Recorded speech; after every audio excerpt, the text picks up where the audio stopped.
It started with a mistake, an accidental email, a file that wasn't supposed to be seen by anyone outside of HR, let alone by someone like me, Julian Grant, Senior Operations Lead, 9 years deep in the trenches of this company.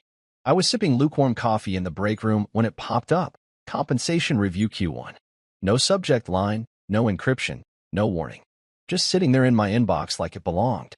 I clicked it out of reflex, expecting it to be something mundane. Another policy update, another holiday reminder. But it wasn't that. It was a spreadsheet. A brutal, color-coded, line-by-line ranking of every salary in the finance and operations division. I scrolled once. Then again. Then my hands froze. My name, Grant, Julian, was there, row 48. Salary, $94,200. A number I had memorized from too many budget meetings and too many tight-lipped performance reviews. But that wasn't the issue. No, the issue was Alex Yu, a name I barely recognized, 6 months into the company and barely through onboarding, pulling $132,000. I blinked, scrolled further, and there was Beatrice Lyle, my direct report, the junior I had mentored from day one, at $128,000.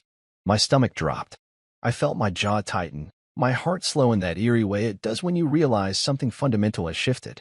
My name was surrounded by numbers that screamed betrayal. I wasn't underpaid by a few thousand. I was underpaid by entire mortgage payments, by the cost of a luxury sedan, by years of my life. And the worst part? The part that twisted the knife in slow motion?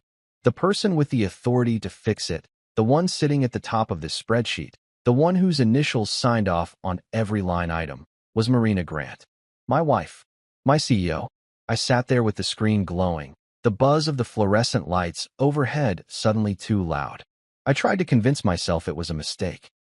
A formatting error, a misclassification, anything to stop the shame creeping into my skin like cold water. I had built this place, not figuratively. I was employee number 16 when we started. I had drawn the workflows, mapped the integrations, stayed late when nobody else did.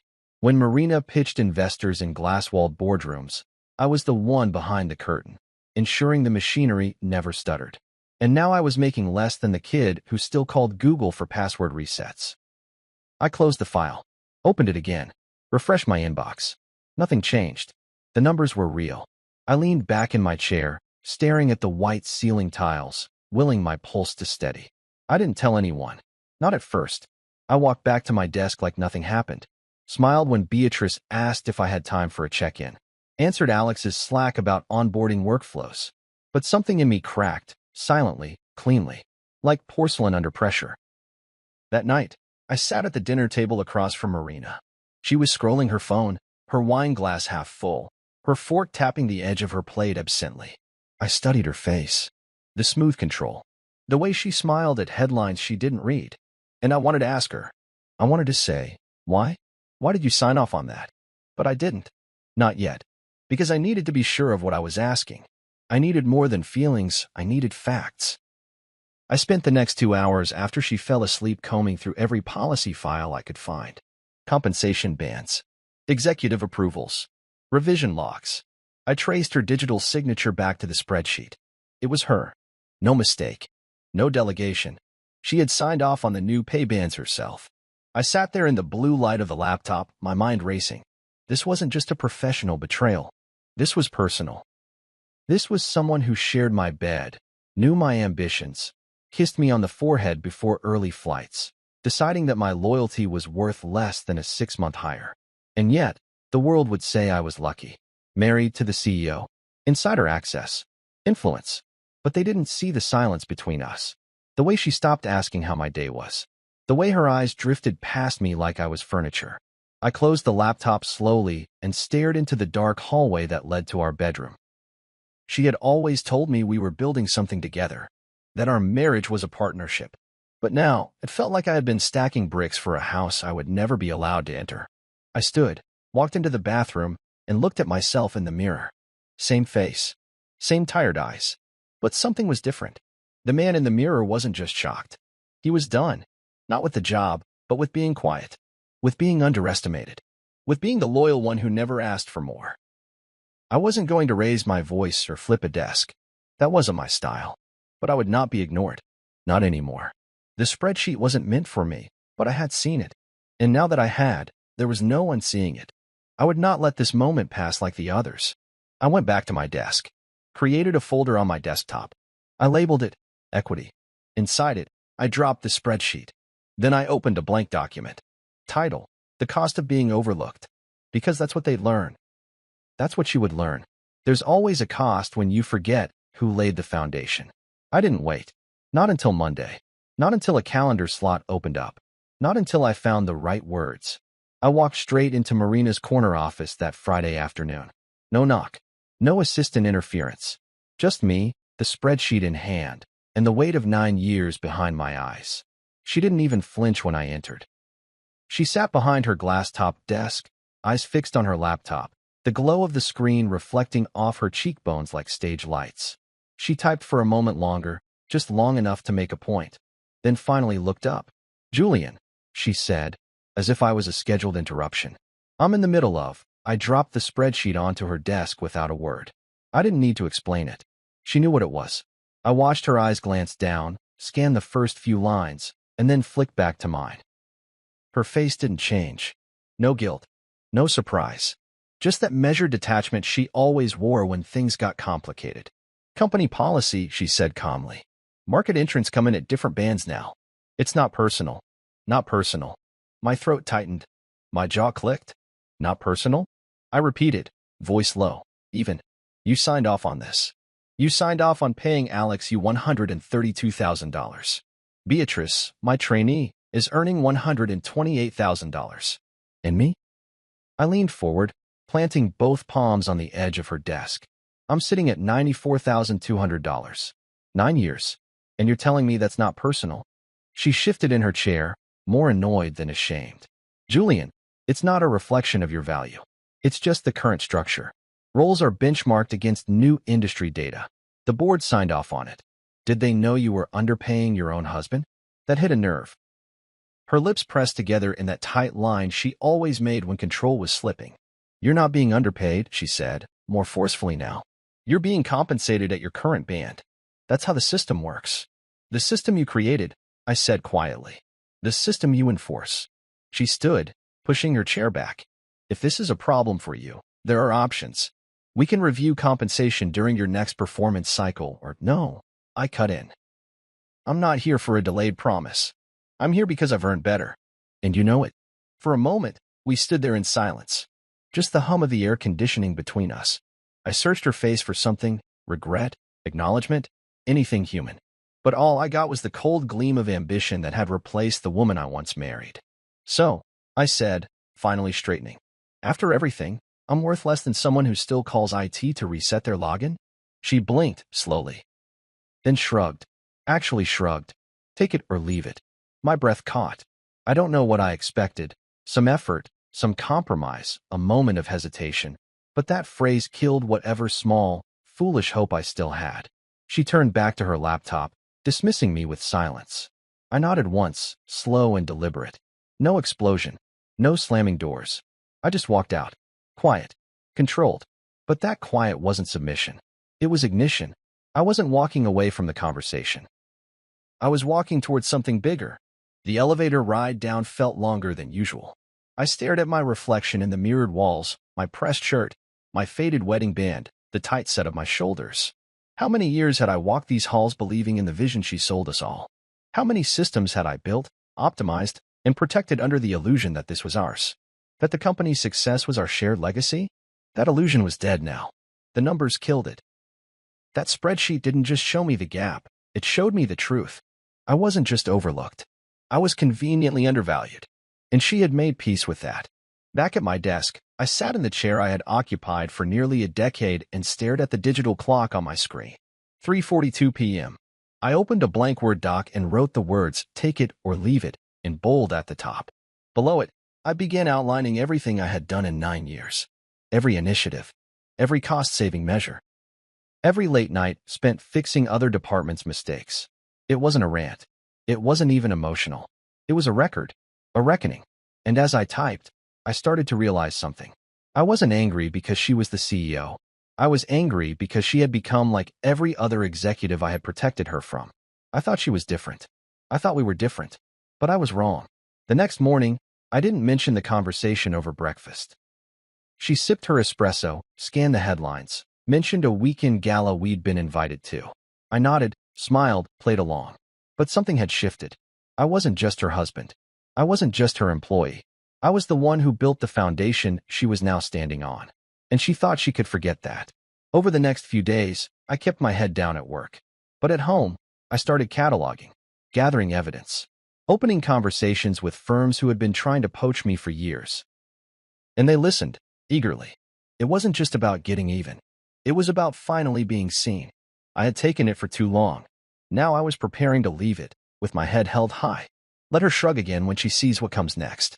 Let her dismiss me as background noise. Because when you build quietly, you also learn how to dismantle quietly. And I had just begun. I didn't rage that night. Didn't slam cabinets or pour myself a drink and spiral. That wasn't how I operated.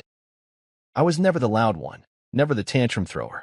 I was the man who listened while others talked, who paid attention while others showed off. So I did what I've always done when the ground beneath me shifts. I documented. I sat at my desk with the door closed, a single lamp casting soft gold onto the papers and folders I hadn't touched in months. The room smelled like ink and quiet resentment. I booted up my laptop and opened a new folder titled The Backbone Blueprint. It was a name that sounded dramatic only if you didn't know the truth. But I did. I knew what I'd built here. And now, for the first time, I was going to make sure it was all on record. I started at the beginning, year one, when there were only 2 people in operations, me and a temp named Saul who didn't last more than 4 weeks. I'd stayed. I'd built the company's first internal workflow system using a clunky Excel sheet and late nights. That first system had reduced vendor payment errors by 18%. I found the report that proved it and dropped it into the folder.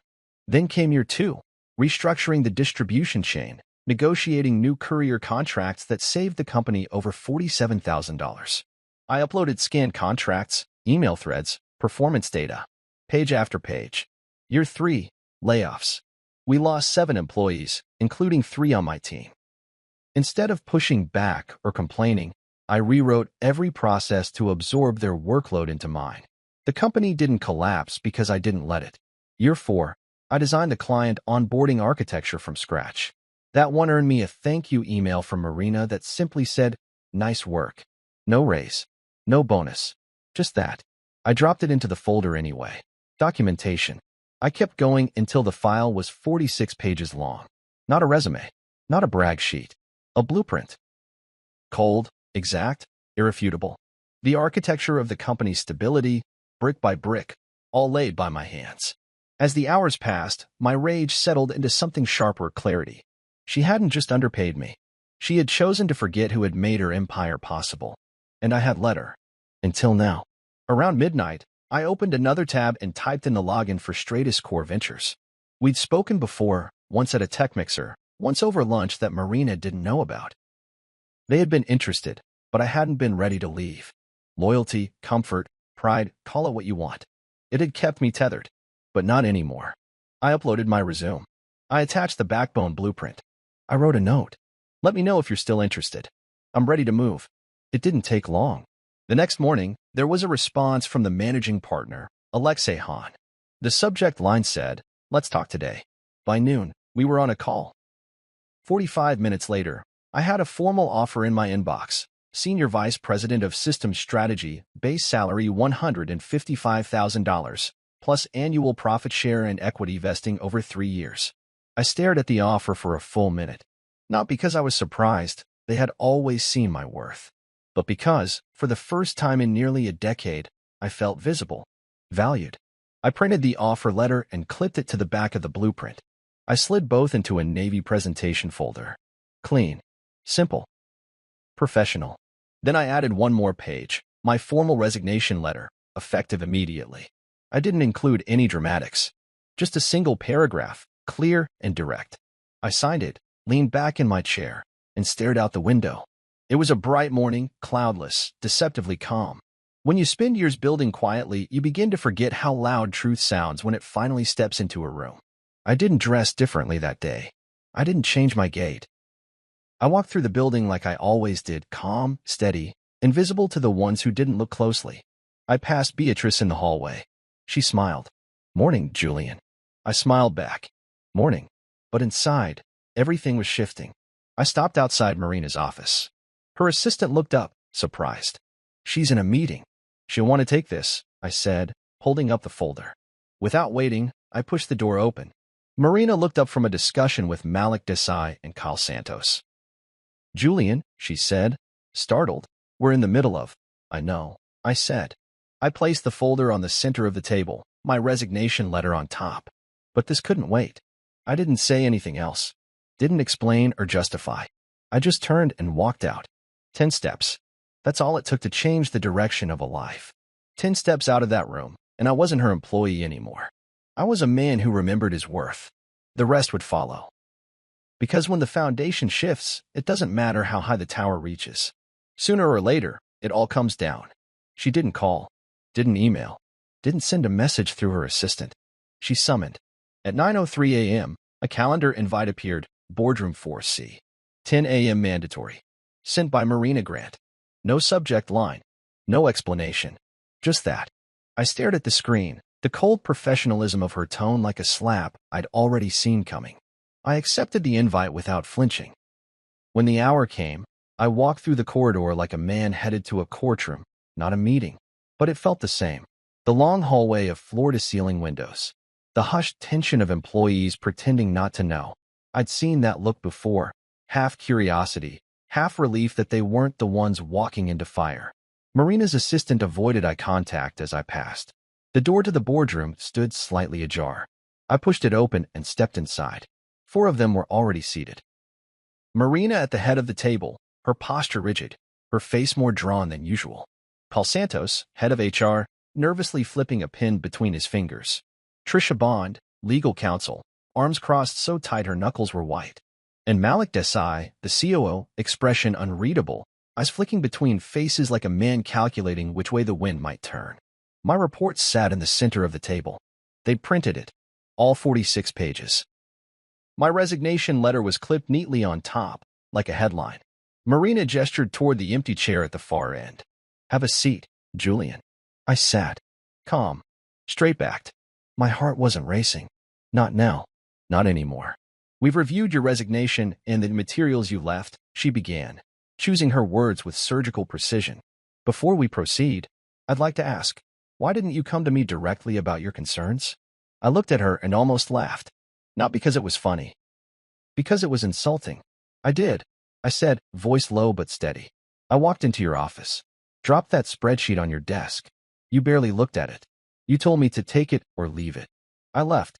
The silence after that was sharp. Malik raised an eyebrow and turned slightly toward Marina.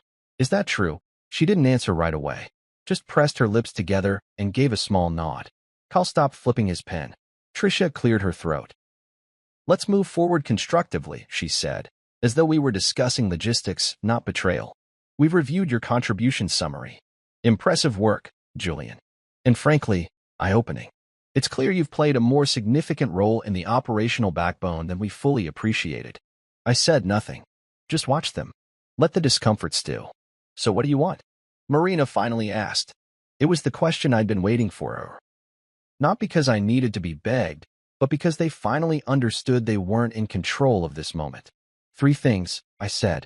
First, my salary corrected to match market rate for my role, effective retroactively from the beginning of last fiscal year. I saw Malik glance at Marina again, surprised. Second, a formal title change to reflect the scope of what I actually manage. Executive Director of Operations. Kyle scribbled something. Trisha shifted in her chair. Third, I said, looking directly at Marina, a public internal statement committing this company to a full review of pay equity. Not just for me, for everyone. No more secrecy. No more spreadsheets hidden from the people who bleed for this place. Marina didn't blink, but her nails tapped against the table for a beat too long. That's a lot, she said. No, I replied. That's basic fairness. Trisha leaned forward. Julian, these are complex asks. Some of them require board-level approval. The pay equity statement, for example, carries potential legal implications. We'll need time to review. Then review, I said. But know this, you're not negotiating with someone who's bluffing. I have an offer in hand. $155,000 base. Profit share, and the respect I haven't seen in years under this roof. Malik exhaled slowly, the first real shift in his mask. Straight as core. I nodded once. He looked impressed. They've been chasing top talent for months. They didn't have to chase me, I said. They just had to see me. Marina was quiet. Still, I could see the calculations behind her eyes, the 1,000 outcomes she was running through in real time. She'd always been good at that, at staying 3 moves ahead. But today, she wasn't playing chess.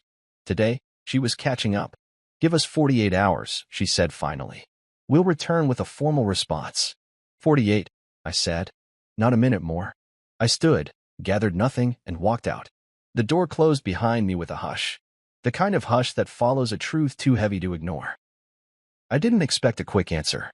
In fact, I anticipated a few more rounds of back and forth, a few more delays. But 48 hours later, at exactly 10 a.m., Marina's assistant called. She wants to meet. In the boardroom. Right now. The words were clipped, efficient. She didn't have to say who she was. I already knew. I grabbed my jacket and made my way to the conference floor, still thinking through the possibility of their response. The last 2 days had been a whirlwind. Dissecting every move I'd made, combing through every word of the dossier I'd left behind, reviewing StrataScore's offer. It was easy to make a decision when the alternative was fading away. I walked into the boardroom and found Marina waiting alone. She looked tired. Her makeup was more smudged than usual. Her shoulders slumped a little as she looked over a set of documents on the table. When she saw me, her eyes flickered briefly but quickly regained their composure. Have a seat, she said softly. I did, sitting directly across from her. The space between us felt heavier than it should have. She didn't speak at first, just let the silence hang in the air. Then she took a deep breath, as though she was preparing herself to face a truth she'd been avoiding for years. You were right, she said finally. About everything. The numbers, the mismanagement, the inequity. She didn't say it with an apology. Not exactly, but it was the closest I was going to get. So, what now? I asked. What happens next? She sat back in her chair, her fingers intertwined in front of her. I spoke with the board. They agreed to the salary adjustment, effective immediately. She slid an updated offer across the table toward me. I didn't reach for it. What about the equity statement? I asked. What about the transparency you promised? Marina hesitated. The words didn't come easily. We'll issue a statement. A general one. Not as specific as you asked, but something acknowledging the need for change. I stared at her, considering. That's not enough, I said flatly. I need it to be specific, not some vague, feel-good statement. If you want my commitment, it's on the condition that you commit to making real changes.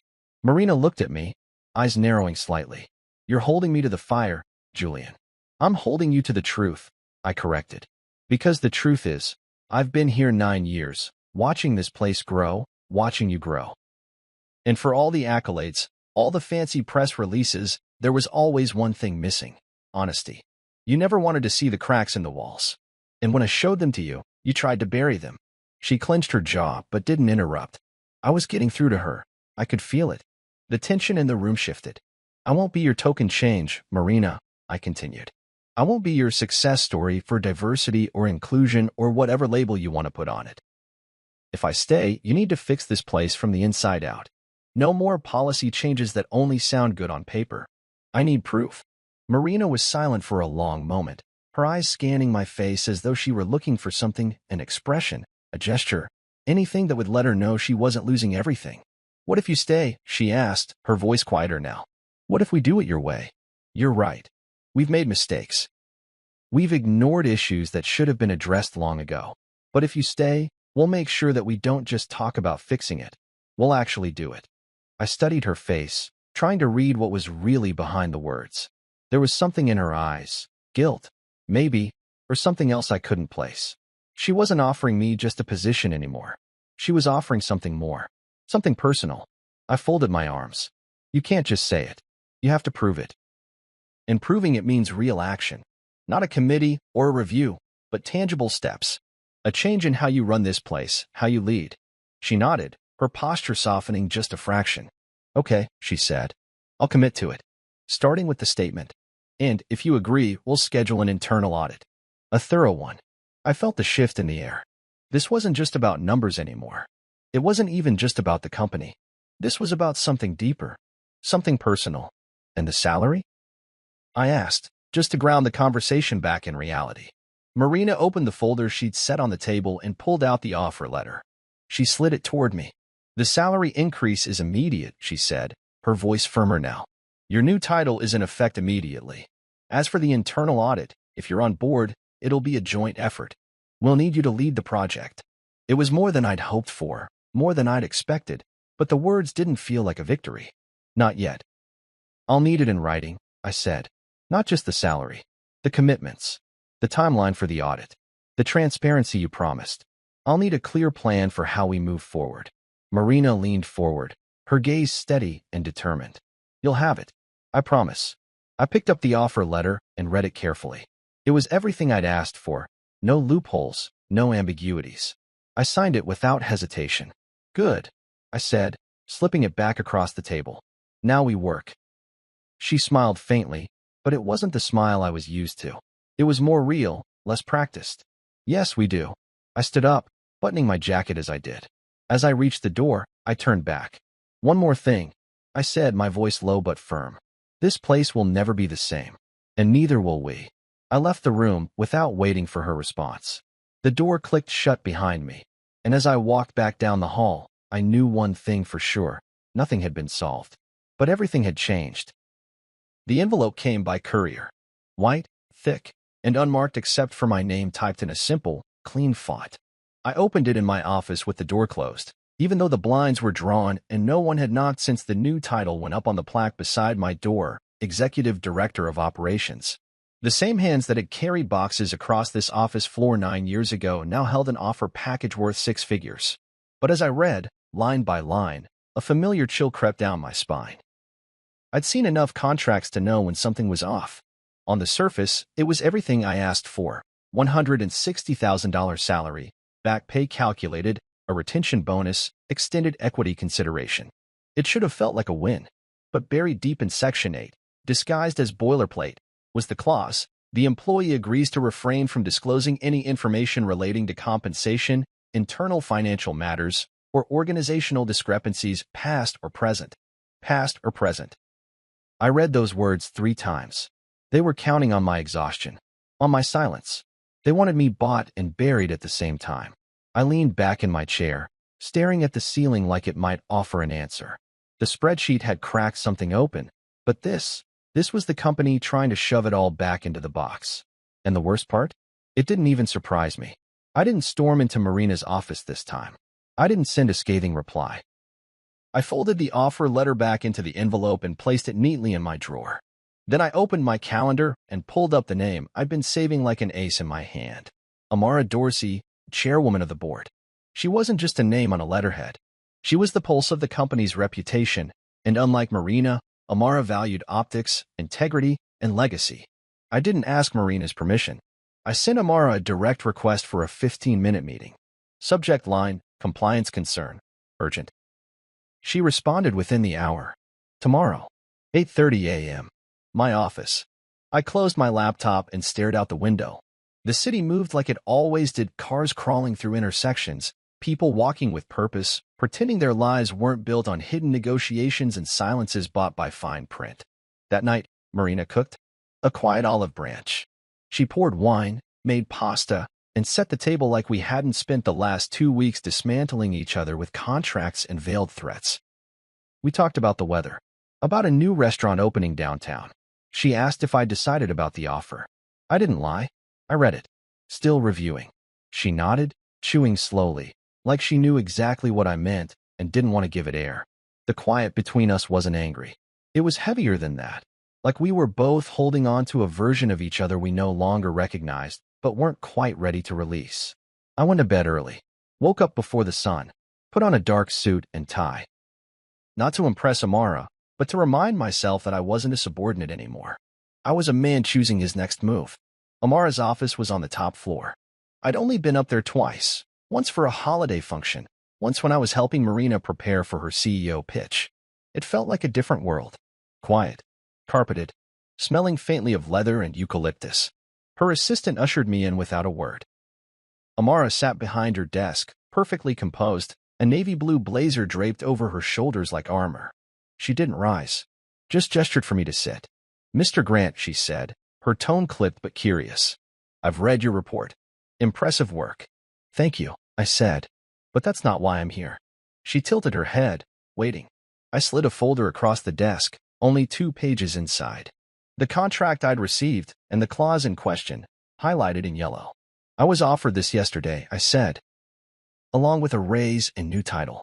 On the surface, it looks like a win. But this clause effectively silences any disclosure of what's happened, including the pay disparity, the questionable invoices, and anything else I flagged." Amara didn't move, didn't speak. She just read. I watched her eyes track the lines like a sniper taking aim. When she finished, she closed the folder and tapped a finger once on the top. "You believe this was intentional?" "I know it was," I said. "I also know that if it was buried in my contract, it could be buried in others. This isn't just about me anymore. If you want the board's reputation intact, this needs to be addressed transparently." Amara sat back, steepling her fingers. "And what do you want, Mr. Grant?" "I want integrity," I said simply. "I want this clause removed. I want a full review of all non-disclosure and compensation-related language issued over the past 3 years. And I want it clear in writing that any employee who identifies ethical breaches will not be silenced." Amara nodded slowly. "And if you don't get that, then I walk," I said. "And I take this to the press, to the Ethics Commission, to every client who's ever partnered with this company. I'm not bluffing." The silence that followed was the kind that echoes. Then she smiled, just a flicker. "Thank you, Mr. Grant. You'll have my response by end of day." I stood, nodded once, and walked out. No dramatics. No grandstanding. Just truth. I didn't tell Marina about the meeting. I didn't need to. Because by the time I got back to my desk, a new email was waiting. Subject: contract revision. Approved. No more clause. No more silence. Just a line from Amara. "We heard you. Change begins today." The air inside the Elm boardroom was too still, too precise, as if the room itself had stopped breathing the second I walked in. Marina was already seated, back straight, hands folded on the lacquered tabletop like a sculpture of composure. Tricia sat to her right, her usual lawyer armor in place. Black blazer, unreadable expression. Malik was to the left, gaze flicking between everyone like a man who knew he'd have to pick a side. Kyle Santos, head of HR, sat near the screen. And then there was Amara, joining via video conference. Her image hovered large on the far wall, framed by white space, sharp and calm and deliberate. I didn't sit right away. Instead, I placed a thick folder on the center of the table. "This," I said clearly, "is a compiled audit of all irregular payments from 2022 through Q1 of this year. It includes forged vendor approvals, misdirected consultant fees, and shell companies tied back to 2 internal corporate logins, one of which belongs to Tricia Bond." Tricia didn't blink, but her right hand twitched slightly on the edge of the table. "Excuse me," she said, voice carefully modulated. "Are you accusing me of—" "Not yet," I said. "I'm providing data. I've included invoices, IP logs, timestamps, vendor registrations cross-referenced with corporate metadata. One of the shell companies, Oswald Strategies, is registered to a post office box in Charleston. That box is rented under the name Greg Whitlow, your husband." The room fell into a kind of silence that didn't feel empty. It felt electric, like every molecule of air had paused to listen. Marina didn't look at Tricia. She didn't even look surprised. That told me everything. Malik leaned forward. "You're saying that our general counsel's husband created shell firms to siphon funds out of the company, and that Tricia was involved?" "I'm saying her credentials authorized the transfers. Consistently. And that all those approvals landed just under the amount requiring multi-tier authorization. That's not coincidence. That's strategy." Tricia finally spoke again, slower now. "Those credentials can be cloned. You can't prove I was the one, actually," I said, cutting her off as I slid a printed email thread into view. "Your husband made a mistake." I tapped the first email.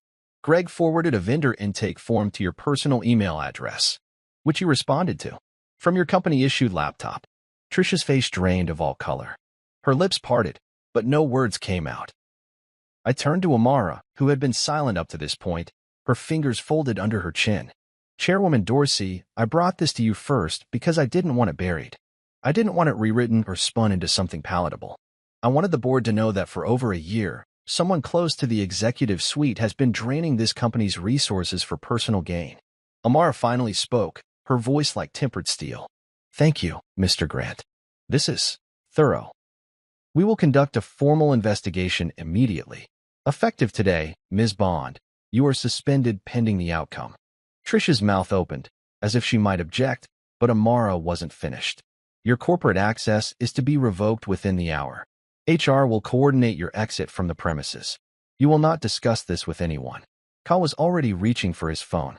Malik leaned back slowly, his eyes now on Marina. Did you know? He asked her, softly but clearly. Marina met his gaze, steady. Not the details, she said. But I knew something wasn't right. I didn't know Julian had all this. Of course you didn't, I said. You never looked. Her eyes snapped to mine. Not angry, not defensive, just exposed. For once, the calm CEO mask slipped, and underneath it was something more fragile. Realization. Or regret. Maybe both. What do you want now? She asked quietly. I glanced toward Amara. Nothing, I said. I'm not asking for money. Or titles. Or apologies. This company needs to clean house. I'm just here to hand over the broom. I stepped back from the table, picking up nothing, taking nothing with me. I had already given them everything. Amara gave me a small nod. Thank you, Mr. Grant. We'll take it from here. I walked out, my footsteps the only sound echoing in the boardroom. No one followed. No one spoke. Because when truth finally lands, it doesn't come with applause. It comes with silence, the kind that leaves a mark. I made it back to my office and closed the door behind me. I didn't sit down, just stood in the middle of the room, staring at the walls, the window, the photos still sitting on my shelf. Marina and I at that company gala, smiling like we hadn't already been drifting. My phone buzzed.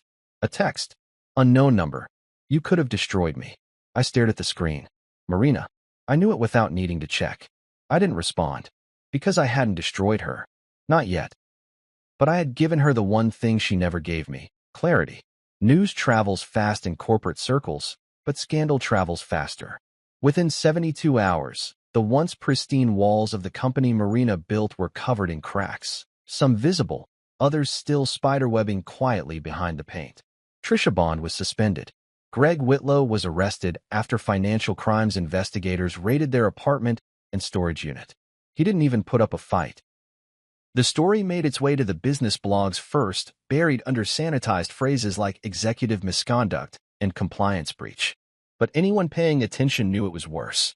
People knew someone on the inside had blown the whistle. And for once, I didn't shrink from that knowledge. I didn't hide behind anonymity. I didn't need to. The people who mattered already knew the truth. They knew it was me.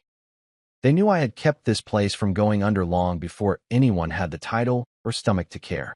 On the outside, Marina responded the way I expected, professionally, publicly, with crafted elegance. She stood at the press conference in a charcoal blazer, delivering her statement with poise. We are shocked and saddened by what appears to be a betrayal of trust at the highest level.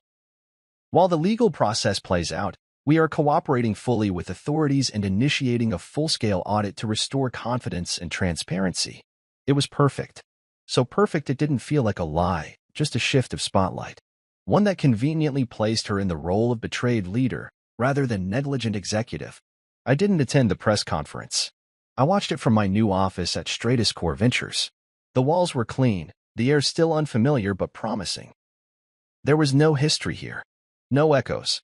Just potential. They'd given me everything I'd been denied for years without making me ask twice: title, resources, autonomy, respect. And more than that, they listened. Not performatively. Genuinely. I introduced a transparent compensation model in my first 30 days. No secrecy, no silos, no whispers about who made what. Just clarity. One afternoon, as I finished walking through an onboarding session for 2 new hires, my assistant knocked softly. Call for you. She says she's Marina. I paused, just briefly. Then I took the call. Her voice came through softer than I remembered. Like someone trying not to rattle glass already cracked. I didn't know, she said. About Greg. About how deep it went. I should have looked closer. I leaned back in my chair, silent, letting her fill the silence because silence had taught me so much. You could have destroyed me, she whispered. You still could. I took a breath and let it out slowly. I didn't want to destroy you, Marina. I wanted you to see me. And when you didn't, I made sure everyone else did. She didn't reply. The line buzzed gently with everything we weren't saying. We both knew this wasn't just about the money or the betrayal. It was about the distance that had been growing for years. The dinners where we barely spoke. The meetings where she'd look through me. The quiet erasure of everything we'd once promised to build together. Are you happy now? She asked. A strange question, and not the one she meant to ask. I almost smiled. I'm free, I said. That's a kind of happiness. The silence that followed wasn't sharp this time. It was soft. Surrendered. Goodbye, Julian. I didn't say it back. I just ended the call. Because some goodbyes don't need to be spoken twice. The next week, Amara sent me a formal invitation to return. Interim CFO, she wrote. Stabilization period. 6 months. Full authority. It was flattering. It was generous. But I said no. Not because I couldn't fix what was left, but because I didn't want to live among the ashes of what I'd already burned to the ground. I had built too much, survived too much, and I didn't owe them my healing just because I had witnessed their sickness. Marina issued another memo, this one internally. She called it a leadership reset, a fancy way to describe the house cleaning that followed. HR was restructured, finance audited. Several department heads resigned quietly before the audits even reached their offices. There was no fire. No headlines. Just erasure. Quiet, clean, and final. The company never quite recovered. Not from the trust fracture. Not from the media glare. Not from the exodus of talent that followed once the truth trickled down. It limped along for another 18 months. Then it sold at a loss. Acquired by a firm that didn't even keep the name. They rebranded within the first quarter. I watched it all unfold with the detachment of a man watching a house he once lived in be bulldozed. There was no anger. No pride. Just distance. Just clarity. The kind that only comes when you choose yourself after being chosen last for too long. I still get emails from former colleagues. Quiet thank yous. Some admit they had no idea how bad it had been. Others confess they'd seen signs but didn't want to believe it. They ask how I knew when to walk away. I tell them the truth. You don't always know. Sometimes you just hit a point where staying feels heavier than leaving. And then you leave. Even if you have to crawl. Even if your voice shakes. Even if your hands are still full of the work no one thanked you for. And when you do, you discover you were never weak for wanting more. You were just tired of being the one who always gave it. My first day at Stratuscore felt like breathing for the first time in years. Not the shallow, polite exhale you perform in meetings or the slow, calculated pause before you speak to your boss, but a full breath. A chest-expanding, soul-returning kind of breath. The kind you forget is possible when you've spent too long surviving in rooms that slowly shrink around you. The office wasn't flashy. It didn't have rooftop gardens or espresso robots or the kind of meeting rooms named after philosophers. But what it had was trust, respect, a team that shook my hand not because they had to, but because they'd read my work and wanted to build something with me. That mattered more than anything I'd left behind. The onboarding process was quick, efficient. The managing partners gave me autonomy from day one. We don't babysit adults, Alexei said during our introductory meeting. We hire you because we trust you. If we stop trusting you, we stop paying you. It's that simple. I respected that. It wasn't cold, it was honest. And after everything I'd come from, honesty felt like a luxury. I got to work immediately. My first priority was building a compensation system that didn't rely on secrecy. I called it ClearComp, a transparent pay band structure, role-based, performance-indexed, with real-time access for every employee to see where they stood and how they could move forward. No hidden spreadsheets. No HR sleight of hand. It took 2 weeks to design, 3 more to implement. By the end of the quarter, we had 100% engagement on the model. People asked questions. They understood their value. No one was left guessing. That was the point. I knew what it meant to guess your worth in the dark, waiting for someone else to decide if you were enough. I would never let that happen to anyone on my watch. The leadership team backed me fully. There were no games, no politics, just results. When I suggested restructuring our partner onboarding system, something I'd pioneered back at Marina's company, they didn't just listen. They gave me a budget and a team to make it real. In 6 weeks, we shaved the average onboarding time from 19 days to 8. Client satisfaction increased by 38%. One morning, during a metrics review call, Alexei chuckled and said, "Remind me again how anyone ever let you go?" I smiled, not bitter, just honest. They didn't let me go. They just never thought I'd walk. And that was the difference. People don't always push you out.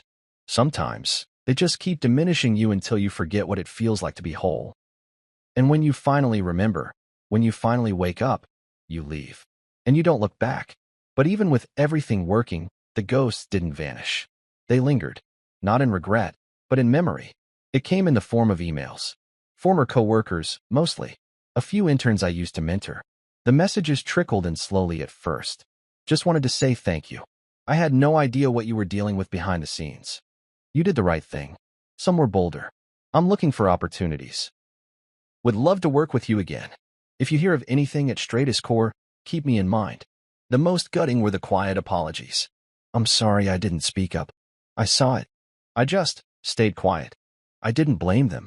I knew how loud fear could be in that place, and how quiet power becomes when no one believes you have it. By the third month, something interesting happened. Stratus Core began to receive outreach from clients I used to manage under Marina's firm. 3 of the top 5 accounts, major ones I'd personally nurtured, requested to move their business to us. Not out of revenge, not out of drama, but because they knew who had done the real work. They'd seen the shift after I left. They'd felt the difference. The cracks in the system I once held together. One CFO even told me bluntly, "We followed the person, not the logo." I never used those conversations as leverage. I didn't gloat. But inside, a small part of me healed. Because for so long I was made to feel like a cog, replaceable, background, invisible. Now, those same companies were following my leadership, not my title. Marina's company couldn't recover fast enough. The internal audits revealed more than just Trish's embezzlement. Department heads who had been signing off on bonuses to themselves. Procurement loopholes. Outdated compliance software that hadn't been updated in 2 years. There were firings. Quiet settlements. PR statements full of vague reassurances. But what there wasn't, what they could never get back, was trust. I didn't need to celebrate their collapse. I didn't need to track every headline. I knew how it ended. They sold 2 years later to a firm with no interest in keeping the name. The new owners restructured, consolidated, and within 6 months, half the remaining employees were gone. Marina was no longer CEO by then. She stepped down quietly, before the board could make it loud. I never spoke to her again. Not after that last phone call. Not even when she emailed me months later. Just a single line. Was it worth it? I didn't respond. Because the answer was too big to fit in an email. It wasn't just worth it. It was necessary. Walking away was survival. Exposing the truth was freedom. Rebuilding was redemption. And maybe that's what she never understood. For some of us, work isn't just about power. It's about purpose. It's about not having to shrink yourself to fit inside someone else's story. At Stratus Core, I began to thrive in ways I hadn't imagined. I launched 2 new internal programs, EquiTrack, which monitored team workloads and balanced project assignments, and the Contributor Credit Index, which gave employees visibility into how their work impacted company growth. Within 6 months, turnover dropped by 22%. Internal promotions rose by 31%. We didn't just retain talent, we respected it. One afternoon, while finalizing a proposal in the strategy room, I looked around at the glass walls, the whiteboards filled with ideas, the way people spoke freely and listened to one another. And I realized something. I wasn't chasing approval anymore. I wasn't proving anything. I had nothing left to prove. I was building. Again. But this time, I was building somewhere that saw me. Somewhere that started with the assumption that I mattered. And that's what made the difference. When people ask me now how I knew it was time to leave, I tell them the truth. I say, it's time when silence feels heavier than risk. I say, it's time when your loyalty is mistaken for invisibility. And most of all, I say, it's time when you look at what you've built and realize they don't even know it was you holding it together. That moment, the realization, hurts. It breaks you in quiet places. But if you listen closely, you'll hear something underneath the hurt. Permission. Permission to leave. Permission to want more. Permission to stop shrinking just so others can stand taller. I took that permission. I left the spreadsheet on their desk. And I walked into a life where I never had to wonder if I was enough. Because I already knew. Today, when I sit across the table from a recruiter, a board member, or an executive pitching me a strategic opportunity, I don't ask how much they're offering first. I ask something else. I ask, do you know what it costs to ignore someone like me? Because I've learned that knowing your worth isn't just about numbers. It's about refusing to let someone else define your ceiling. It's about memory. About every late night that wasn't recognized, every system you stabilized without applause, every decision you made that saved them and cost you something. And it's about having the courage to walk away the moment your loyalty is mistaken for silence. I remember that day I walked out of Marina's boardroom, leaving behind my resignation letter, my dignity intact, and my head held higher than it had been in years. People stared as I passed their desks. Some pretended not to see me. Others watched openly, eyes wide with the kind of quiet awe that said, I wish I could do what you're doing. I didn't stop to tell them they could. I knew most wouldn't believe it until their own spreadsheet landed in their inbox, until they saw their value reduced to a line item someone else could shrug at. But some did reach out. And that mattered more than I expected. I've kept those emails. I read them sometimes, when I need to remember how far I've come. Not because I need validation, but because those messages remind me that I wasn't just fighting for me. I was opening a door. And once you open it, you have a choice. Walk through and leave it swinging behind you, or wedge your foot in the frame so others have a chance to follow. I chose the second. I always will. My life looks different now. StrataScore's glass walls and quiet corridors are a world away from the cold performance theater of Marina's firm. There's no curated silence here. No toxic professionalism dressed as policy. When someone disagrees with me, they tell me. When I propose something radical, like the profit index transparency model or direct bonus ballots, they don't try to box me in with politics. They ask questions. They build with me. They challenge. They contribute. And when someone contributes, I make sure their name goes on the result. That was one of the first things I changed when I got here. Credit. At my old company, people like me were expected to play the background. Build, protect, but let others present it. Let someone else shine. I was done with that. I've lived what happens when your name gets quietly erased from your own blueprints. So now, every initiative we complete at StrataScore includes a contributor index. It lists every hand that touched the project, every hour, every decision. We don't reward quiet martyrdom. We reward impact. Some days I get asked, usually by younger staff, how I stayed so long in a place that undervalued me. I tell them the truth. At first, I didn't know I was being undervalued. I thought I was paying my dues. I thought if I just worked harder, proved more, kept showing up, someone would notice. I bought into the myth that loyalty guarantees recognition. It doesn't. Loyalty, without boundaries, turns into servitude. And once you cross that line, it's almost impossible to find your way back without something breaking. For me, it was that spreadsheet. A simple mistake, an accidental email, and it shattered everything I'd built my sense of purpose around. And I'm grateful for it. Because without that moment, I might still be there. Still grinding. Still shrinking. Still believing that the scraps they handed me were all I deserved.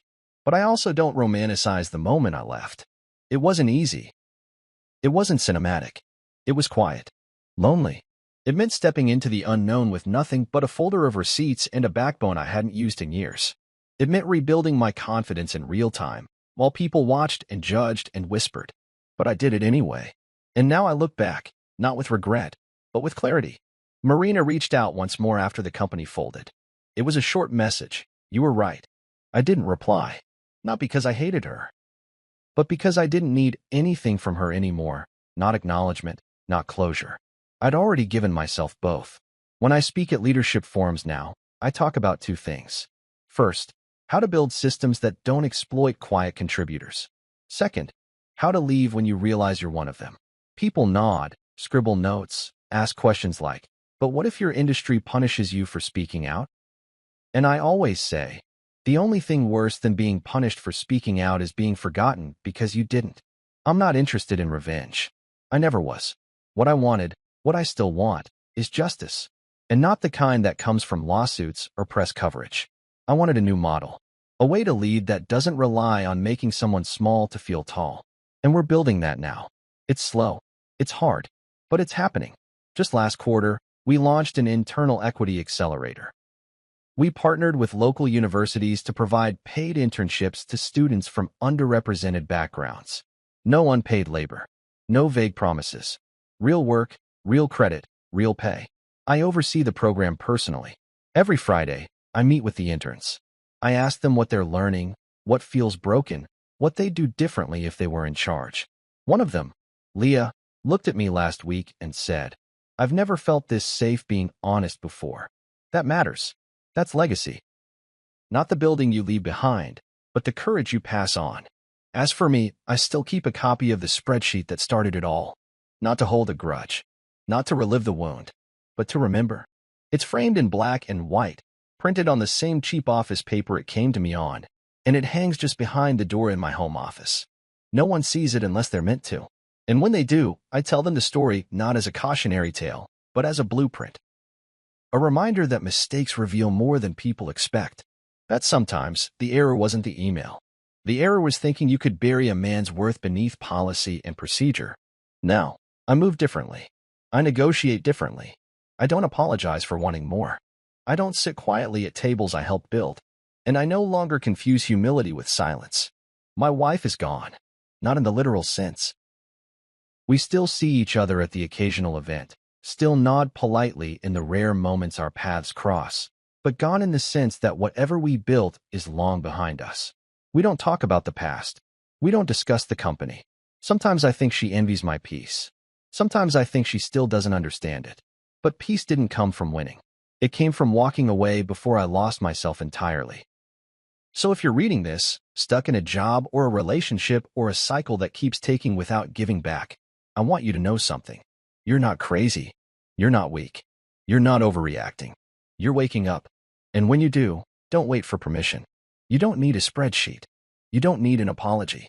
You don't need them to see it first. You just need to move. You don't owe them your silence. You don't owe them your exhaustion. And you sure as hell don't owe them your magic at a discount. Walk, even if you're scared. Especially if you're scared. And when you do, leave the invoice on their desk. Then shut the door behind you.